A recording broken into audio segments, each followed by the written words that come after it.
Hey, greetings everyone. It is GleeCon. Welcome back with another episode of Lore of Warcraft. On our last episode, we kicked off the Hillsbrad Foothills from the Alliance perspective. We took old Nessingwary, who has been away on a little slumber for quite some time, but now he's into the grind.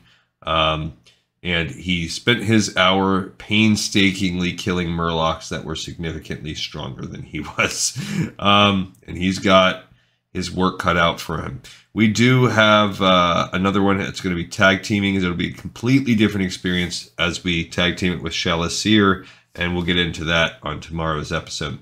We've also been reading War of the Scaleborn, and in this book, it looks like we just finished the second part, where we saw the birth of the first Drakthir, as the war is building up between the primals and the aspects. Stay a while and listen. As we kick off part 3 of War of the Scaleborn, called Winds of War, with chapter... Oh, it's going to give us a little intro, and then we'll do chapter 10, so we'll do both. This says, from the oral histories of Nosdormu, the Timeless One. Over the last 50 years, tensions have risen between the aspects and our incarnate kin. Now they draw all manner of creatures to Harrow's Deep, rallying primal dragons, Terrasek, and even mortals to their cause. Iridikron makes no secret of his warmongering, though he has yet to make an overt attack. As aspects, we continue to campaign for peace, for one fact is indisputable. A war between our flights and the incarnates would result in a catastrophic loss of life. I've seen it in the time ways, as have my bronzes. We are not willing to risk the lives of so many, not when peace may yet be achieved. Thus, the Dragon Queen continues to nurture the seeds of hope. Recently, she reached an accord with Iridikron over hunting grounds in northern Kalimdor. His followers have permission to hunt in the territories around Wyrmrest Temple, provided they do not harass the ordered dragons who make the temple their home. Because remember, at this point, we still have like a Pangea. We haven't had the Well of Eternity and all that stuff happen yet.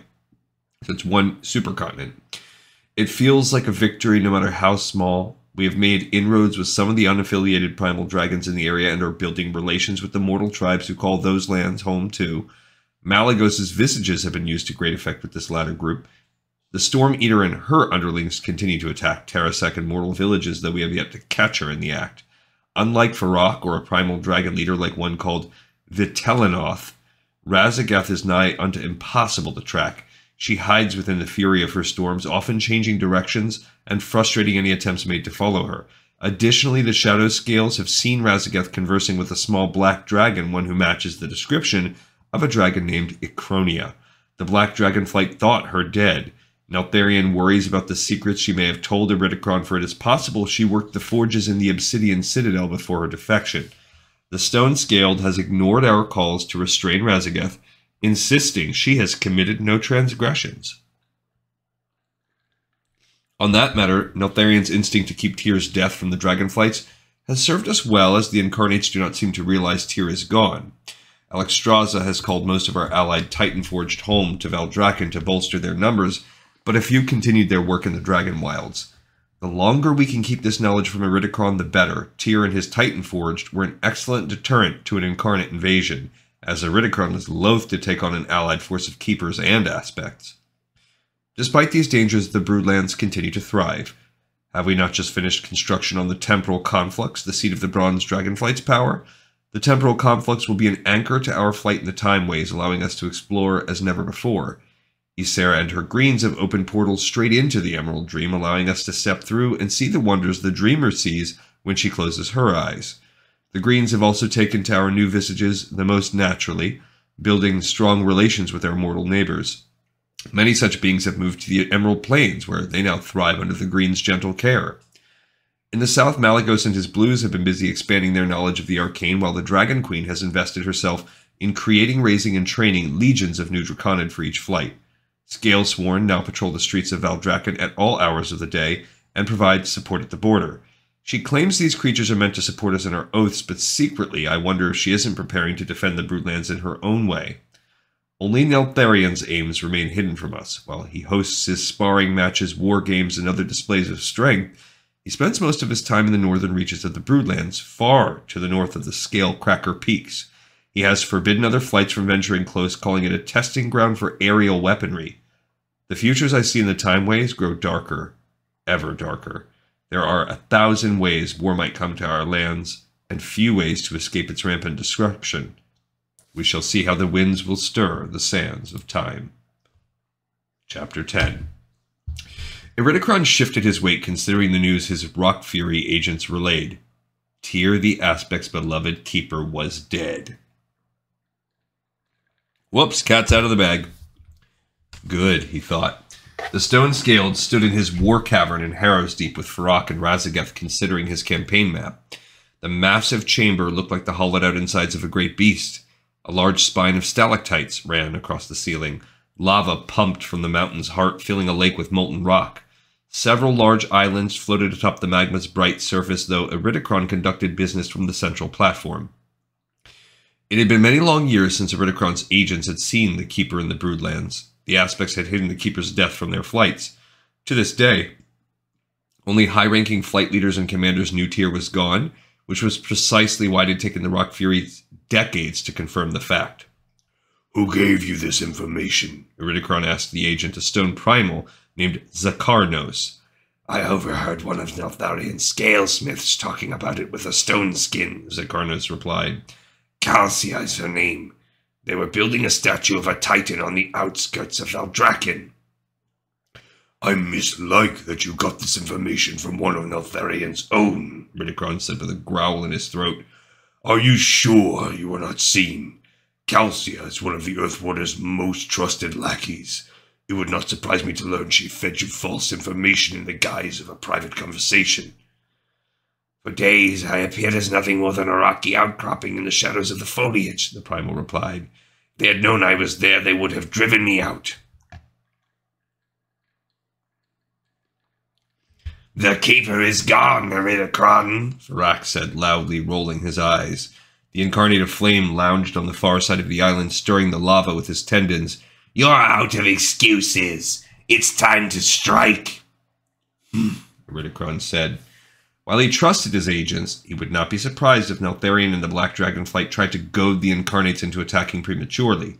The Stone-Scaled had been leery of declaring war on Veldraken while Tyr still lived. The Keeper's commanded powers the incarnate did not understand. However, if the Keeper was dead, it meant the Aspects were alone in the world. "I agree," Razageth said with a toss of her head. "We must do more than growl and snap at their borders.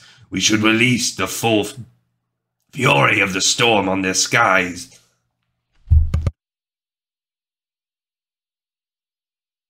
That voice got me. Iridikron narrowed his eyes, turning his attention back to his campaign map. The pawns on the board trembled as an earthquake rolled through the cavern. True, the Incarnate's forces now outnumbered the Aspects by a substantial margin. True, many great champions had flown north to join the cause, but the strongest still eluded him. Virnoth had been particularly resistant, as had Oxoria and her brood. However, Iridikron's main concern had nothing to do with the size of their respective armies.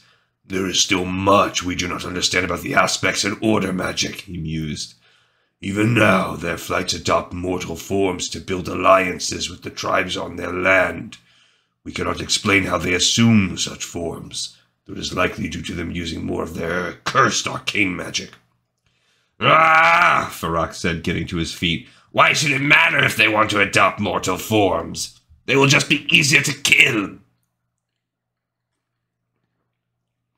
"We cannot defeat an army, an enemy we do not understand," Iridikron said. "Numbers alone will not carry us to victory. Alexstrasza commands fanatical devotion from her followers, and Neltharian's cunning cannot and should not be underestimated. We must strike with care. Perhaps the ability to take a mortal form has its tactical uses." "I would never lower myself to take on the appearance of these mewling mortals," Razageth said with a scoff. "I agree," Iridikron said, "though a smaller form that is rooted in the elements would give us the same advantage the Aspects have, moving about the Broodlands without alerting Neltharian's intrusive scouts." "Let's use visages then too," Farak said, eyes alight. "It is certainly worth exploring," Iridikron mused. Razageth hissed. Fine, She said begrudgingly, but how? We shall discuss the particulars of assuming such forms later, Iridikron said. If Tyr is truly gone, we have more pressing concerns to discuss, namely how to destabilize the Broodlands and force the aspects into war. Iridikron turned his sights onto Razageth. That, I believe, will start with you. The Storm Eater's face split into a hungry smile.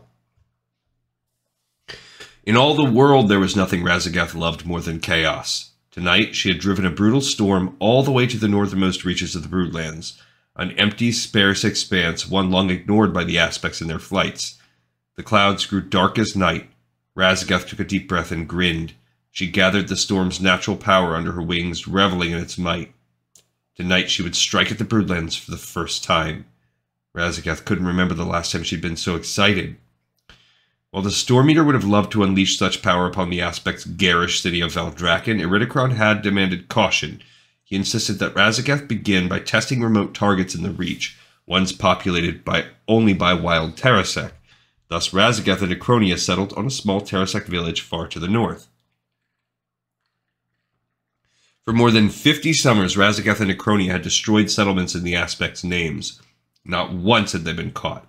Nor could the aspects prove or stop it without provoking the incarnates to war, so Razageth continued to destroy villages, just a few each year, to continue her reign of terror. It not only infuriated the aspects, but also bolstered the incarnates' ranks and turned more minds against hateful order magic. To date, Razageth and Acronia had managed to drive a wave of Terrasek to Harrow's Deep, where a new movement had sprung to life. Iridikron named the faction the Primalists to honor the primal dragons who imbued themselves with the elements of fire, stone, and storm. Upon hearing of these new powers, legions of dragons came to Harrow's Deep, pledging to support the incarnates over the aspects. Mortals had gone west too, lured to the movement by the promise of strength and security. Before long, the incarnates would turn their fury on the Broodlands and bring them down. The very thought brought a wild, untamed joy to Razageth's heart. The Dragon Queen had brought dragonkind such misery. Razageth only wanted to return the favor. The Storm Eater would burn villages, kill ordered dragons, and laugh over their smoking remains. She wanted to watch Alexstrasza weep over the corpses of her kin. She wanted vengeance for all the hurts the Keepers and their order magic had inflicted upon dragonkind. But most of all, the Storm Eater wanted to turn one of Alexstrasza's best and dearest friends to the Incarnate's cause. Virnoth was close to joining their side. Razageth could feel it in her bones. She had already explained the process to the primal dragon. Now all Virnoth needed was one last little betrayal. One last little hurt. Razageth landed on an icy ledge high above a village of Terrasek. A few tribes had expanded in the north where the dragonflights were less active due to the frozen climes. Night filled the valley below with shadows, which made the village's tiny watchfires flicker and glow like embers in a dying fire. Such a small, isolated village would not recognize her storms for what they were, nor would they see her hidden among the fury of the clouds. The wind started to stir around her, restless. The Storm Eater sensed Acronia in the west, ready for the signal. Spreading her wings wide, Razageth leapt aloft. As she climbed into the clouds, she radiated the storm's elemental power from her body. Lightning snapped and danced across her scales. The wind howled. Snow swirled off the mountaintops and flurried in the air, obscuring everything for anyone trapped within. Then with a growl, Razageth sent the first thundering bolt into the ground below. Moments later, a dark shadow passed over the village, setting 3 grass huts alight. The winds carried screams up to Razageth's ears. Yes, yes, she said with a snicker, whipping the fires into an inferno with the winds. The flames ripped a gash through the darkness, consuming the village and the forest around it with speed. But then something she did not expect. The winds carried the sound of a distant dragon's bugle to her ears and tugged on her mane in warning. Razageth turned her head, listening. The sound had come from the southeast. A second call trumpeted over the mountains, closer this time, cutting. With a growl, Razageth sent her winds forth, searching for the hunters who now stalked them in the night. There.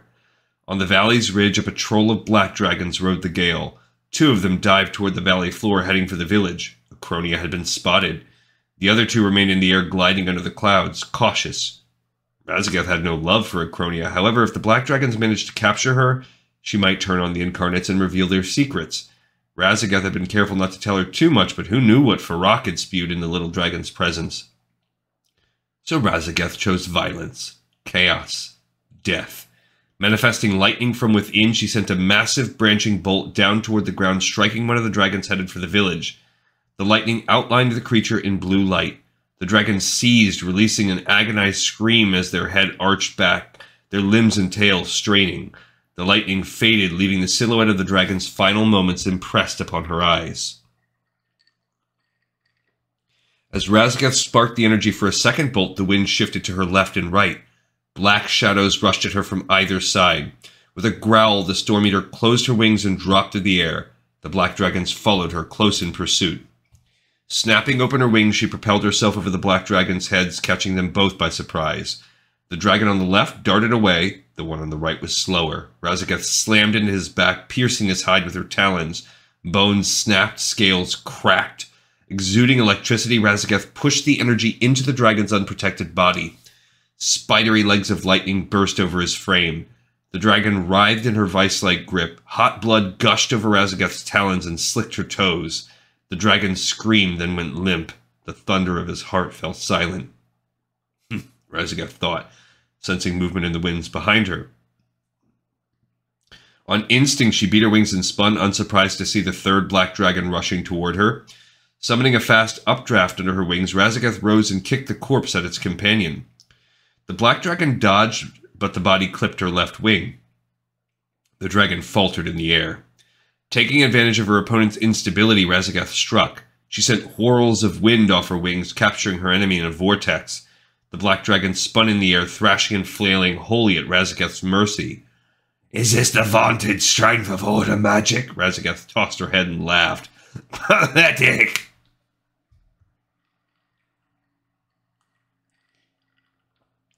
Razagath sliced both wing talons down, commanding the winds to hurl the black dragon to the earth. The elements dashed the dragon against the mountaintops, shattering every bone in the creature's body. You are no match for me! Razagath roared in the night. She hovered in the air, sensing the movement of the wind, searching for the fourth and final black dragon. The winds tugged her attention back to the village, where the surviving creature had Acronia pinned beneath one of his massive forefeet. With a wicked grin, Razagath dipped lower. She stirred the winds on the ground, rattling the debris from the burning huts. The fires circled the two black dragons, flames burning high and hot. The black dragon had his claws around Acronia's throat and kept her pressed against the earth. We will bring you to Neltharion for judgment, he snapped at Acronia, his teeth flashing in the firelight. You will face justice for what you have done, monster! We? Razagath cackled, pausing to hover in the air in front of the black dragon. You poor fool. There is no more we. Your friends are dead. Then my aspect was right, the black dragon said. You are responsible for all this destruction, for thousands of lives lost. Razagath dipped her head and said, including yours. With a snap of her wings, she sent a torrent of wind into the village, stoking the flames. A bright red column of fire shot into the sky, lighting the terrain for hundreds of wing lengths in every direction. Ravenous, the flames consumed the very air they breathed. Smoke whirled, hot and acrid. The black dragon stumbled off Acronia, coughing.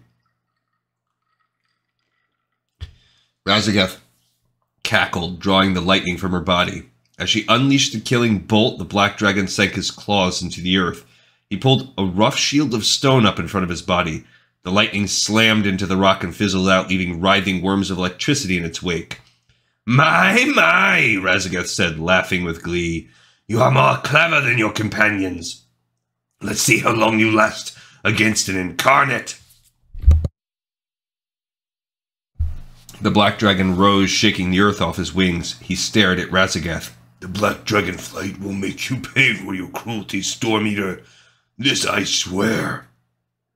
Your oath means nothing to me, Razagath spat, still hovering over the village. My winds will drag your flights from the skies, and you will die screaming, just like your kin. But not today. The black dragon sprinted past her and leapt aloft, flying fast for the mountain ridges to the east. After him!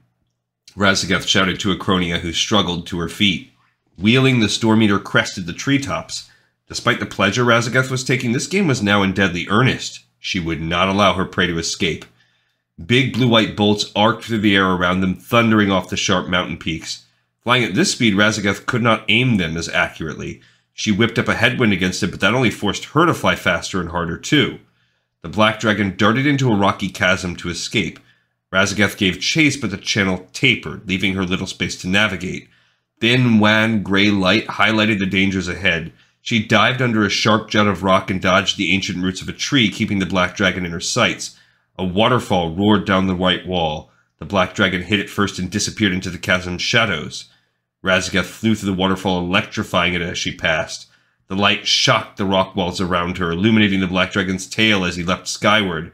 "Coward!" With a growl, Razageth summoned the winds and vaulted herself from the chasm. She spiraled high into the air, lighting up the skies with her fury.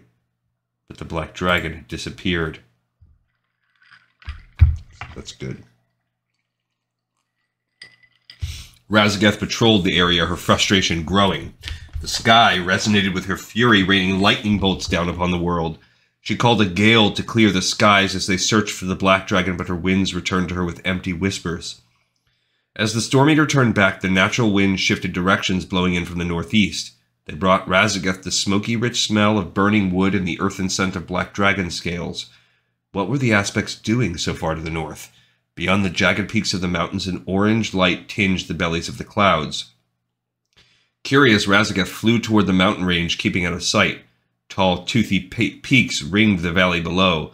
Fires burned in massive braziers, illuminating the forms of at least 100 black dragons and thousands of draconid from the black, red, blue, green, and bronze flights. Several flight leaders cruised in the skies above. To Razageth's eye, the sparring on the ground and in the air looked like military exercises. The black dragonflight appeared to be training for war. Wait, Razageth thought, watching the lithe creatures leap into the air. They spread their wings, gliding easily toward the valley floor. Those are not draconid. Draconid were not winged, nor were they capable of flight. Uh-oh. So it's a little bit of tit for tat. Both sides are finding out something important. What new abominations are these, Razageth thought, backpedaling before she could be spotted by so massive a force. With a cackle, she turned southward, speeding toward her own eyrie in the whirl. Razageth did not wait for Acronia, for what did it matter? The little fool could find her way back to her own lair, and besides, the Storm Eater needed to prepare for a new hunt. Acronia moved to follow Razageth, but the little dragon had broken at least 2 of her ribs. Though she could fly, albeit slowly, the fury of Razageth's storms made it impossible to stay aloft for long. Acronia made it a few hundred wing lengths from the village before she collapsed on a stone ledge, breathing hard. The raging wind swirled over her, piling snow against the edges of her scales. It did not take long for the black dragonflight to find her. 4 black dragons escorted Acronia to the obsidian citadel. The citadel's towers looked like behemoth claws reaching up into the soot-stained sky. Forges glowed red while dragon-headed fountains spewed great gouts of lava. She had spent too many wasted days here, toiling in the forges, surrounded by dragons, and yet still so alone.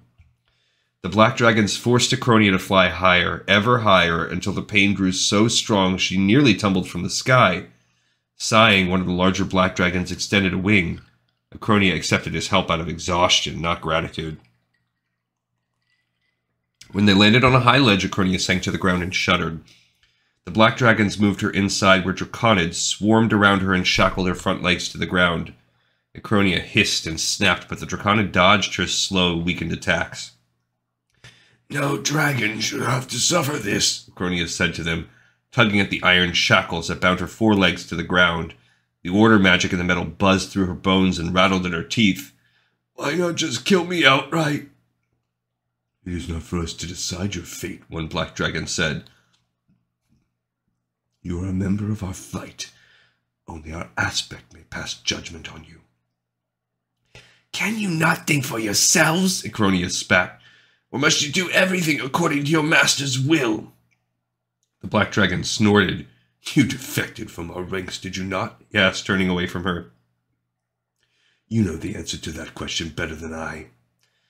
The black dragons left her alone, save for the draconid who tended her wounds. Acronia was confused by the draconid's gentleness, wishing they would kill her and have done with the matter.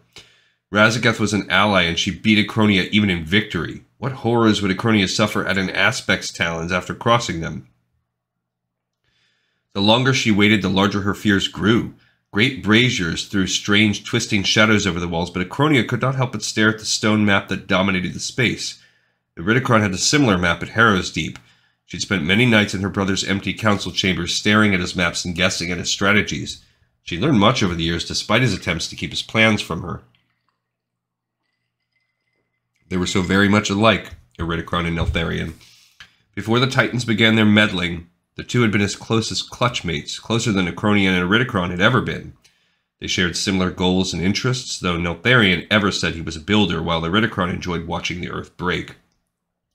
Tension eventually tore them apart, though what had happened Acronia could not say. It was late before a deep voice interrupted her musing. I am unsurprised to learn that Iridikron and his kin are responsible for so much mortal misery. Acronia turned her head. Neltharion, the Earth Warder, and her brother's greatest rival, alighted on the landing behind her. Two of his lieutenants flanked him.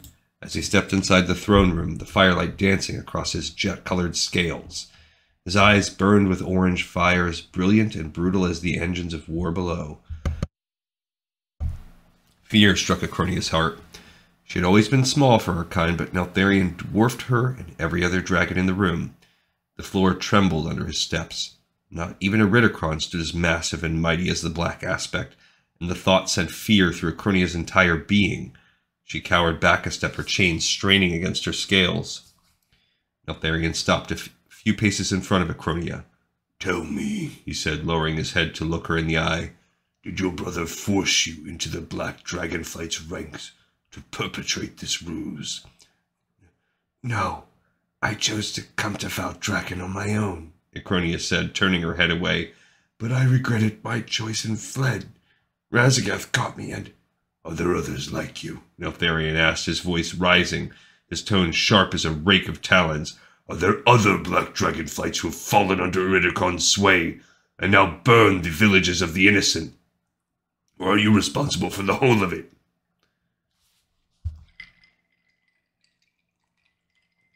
It was me, Acronia said, pressing her belly to the ground and her wings to her back, trying to make herself look as small as possible. My brother forced me to burn the villages. If I refused, Razagath would kill me. Neltharion shook his head. Your brother is a perpetual disappointment, but the scars in your hide are proof enough of Razagath's brutality. Still, Acronia, you have taken many lives in the name of the Black Dragonflight. That is not something I can forgive. Neltharion stepped forward. She cringed, her shoulder blades tensing, waiting for death to come, but the Black Aspect did not strike her down. After a long moment of silence, Neltharion said, Cruelty may be Iridikron's way, but it is not mine. While you have committed horrific acts, you are still a member of my flight, and therefore one of my own. You are to be imprisoned on the Reach, where you will never be able to speak of what you have seen to anyone. Imprisoned? Acronia asked, her voice hardly above a whisper. I would prefer death. Death would be a mercy, and you now owe a debt to this flight. No, you may yet be of service to me, Neltharion said, turning away. Come, we will descend into Neltharis, where you will tell me everything of your brother's plans. I will tell you nothing, Acronia spat. I did not say you had to be willing, Neltharion said. Without another word, the Black Aspect strode toward the landing. The shackles around Acronia's legs fell open with a groan, and she went reluctantly to her fate. That was a good chapter. We had a lot there, because we had a lot of the things that the tension's been building, plans on both sides being exposed. I would say overall it's probably a little bit of a better coup for the Aspects, who we're rooting for. But the Primals did also learn a little bit, cat out of the bag, about the Drakthir. But at least this whole ruse can end, and now they technically have all the justification they need to begin the war if they felt like it. All right, we have another episode in the pipe, 5x5, and we'll see everyone next time on the next episode of Lore of Warcraft. Thank you, everybody, for tuning in. You are awesome.